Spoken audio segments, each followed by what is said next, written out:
হারাম মনে করেন বলে আমরা জানি না, এখানে হারাম হওয়ার কিছু নেই, কারণ এখানে যারা পয়লা বৈশাখ পালন করার জন্য ইসলামের প্রত্যেকটা কাজেরই এক একটা রুলস আছে, বিধান আছে। প্রত্যেকটা মুসলমানের প্রত্যেকটা কাজের মধ্যে একটা রুলস এবং বিধান আছে। বিধানটা হচ্ছে হয়তো কাজটা ফরজ, নাহলে ওয়াজিব, নাহলে সুন্নাত, নাহলে মুস্তাহাব, নাহলে মুবাহ, আর না হয় হারাম, নাহলে নাজায়েজ, নাহলে মাকরুহ। এই ক্যাটাগরির কোনো একটা ক্যাটাগরির মধ্যে কাজটি হতে হবে। এটা মূলত বাঙালি সংস্কৃতি, এটা ইসলামী সংস্কৃতির অংশ না। কেউ বলছে না যে এটা মূলত জায়েজ না জায়েজ এমন ব্যাপার নাই। যদি কেউ বলে যে কোনো কাজ অথবা পহেলা বৈশাখ এই কাজগুলো ইসলামের রুলে মাফা যাবে না, তাহলে কাজটা ইসলামের রুলস যখন হবে না তখন কাজটা হয়ে যাবে অনর্থক। তো এখন প্রশ্ন হচ্ছে, এই অনর্থক কাজ কি আলেম ওলামার দ্বারা, যারা মাদ্রাসার লেভেলে পড়ালেখা করেন বা যারা এই মাদ্রাসা এলমে শরীয়তের জ্ঞান চর্চা করেন, তারা কি এসব কাজ করতে পারে? যদি করতে পারে, কিসের ভিত্তিতে? আমার প্রশ্ন হচ্ছে এখন এই যে কেউ হারাম মনে করেন বলে আমরা জানি না, এখানে হারাম হওয়ার কিছু নেই। মুহিব খানের কাছে আমার প্রশ্ন হচ্ছে যে এটা তাহলে কিসের ভিত্তিতে এই কাজটা হতে পারে? আমরা জানি অনর্থক কাজ এটা শয়তানের কাজ, এটা কোনো আলেম ওলামার কাজ হইতে পারে না, এটা মাদ্রাসা পড়ুয়া কোনো মানুষের কাজ হইতে পারে না, অথবা এটা প্রকৃত মুসলমানের কাজ হইতে পারে না।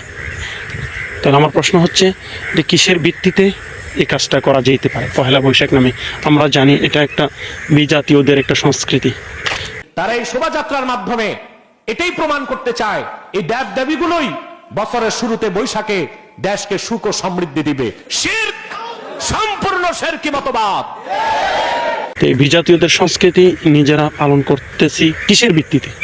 আমার ভিত্তিটা জানা দরকার। যদি ফরজ, ওয়াজিব, সুন্নত, মুস্তাহাব বা মুবাহ হয়, তাহলে একটা রুলস এবং রেগুলেশনের মধ্যে আছে এবং একটা ফায়দা আছে বা সওয়াব আছে। হ্যাঁ, আর যদি হারাম হয়, নাজায়েজ হয়, মাকরুহ হয়, তাহলে এটার জন্য হয়তো গুনাহগার হতে হবে, হয়তো সওয়াবের ভাগীদার হতে হবে, না হলে গুনাহগার হতে হবে, দুইটার একটা। তো এখানে আপনি গুনাহগারও ভাববেন না, আবার সওয়াবও ভাববেন না, তাহলে এটা কোন কাজ?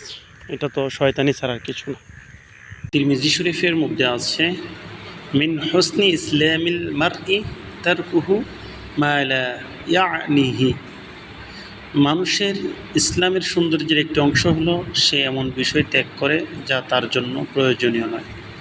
হাদিসটি তিরমিজি শরীফের 2317 নং হাদিস। তো দেখেন, এখানে স্পষ্ট হাদিসে বলা আছে যে এমন অনর্থক কাজ করা এগুলো ইসলামের জন্য সৌন্দর্য নয়, যা ইসলামের প্রয়োজনীয় নয়।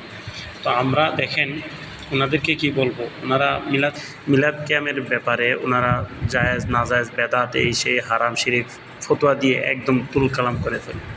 তো যেটা নিজেরা মানে নিজেদের পক্ষে যায় সেটাই তারা এটা ভালো মনে করে, আর যেটা নিজেদের পক্ষে যায় না বা নিজেরা করে না ওইটাকে ভালো মনে করে না। এটা কিন্তু একদম অনুচিত একটা কাজ।